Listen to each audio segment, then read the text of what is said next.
ఇప్పటి వరకు మనం బయట ఉన్న అంబియన్స్, ఇక్కడ ఉన్న కస్టమర్స్ కానీ, లేకపోతే ఇక్కడ ఏంటి ఎలా ఉంటుంది అనేది మనం చూసాం.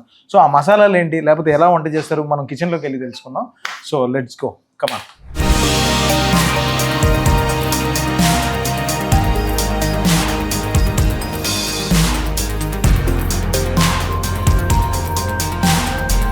మంచి మంచి స్పైసీ ప్రాన్స్ పకోడీ చూసారు కదా.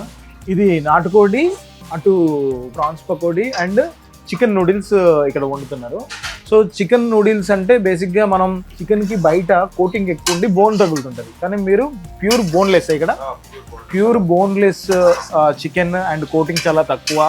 దాంతోపాటు నూడిల్స్ కూడా ఇక్కడ ఇంగ్లీష్ నూడిల్స్ అయితే చాలా లావుగా ఉంటాయి, అదే మన ఇండియన్ నూడిల్స్ అయితే సన్నగా ఉంటాయి, మనకు కూడా టమ్మీ అంత ఫుల్ అవ్వదు. Hyderabad Madhapur street food, DLF, అక్కడ మనం నూడిల్స్ తింటే ఏ టేస్ట్ ఉంటుందో ఆ స్పైస్ ఇక్కడ మనకు తగులుతుంది. సేమ్ ఆ కైండ్ ఆఫ్ నూడిల్స్ అనమాట. సో అది రెడీ అవుతుంది, చేసేయండి.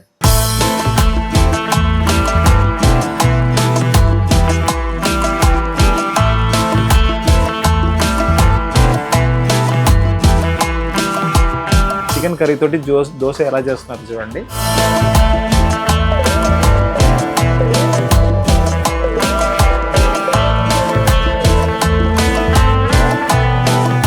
ఇప్పుడు మనకి బేజా ఫ్రై ఆర్డర్ వచ్చింది.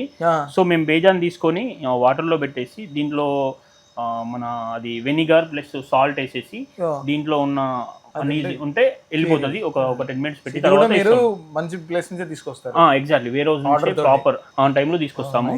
నాకు ఇప్పుడు ఒకటి అర్థమైంది మా సినిమా భాషలో.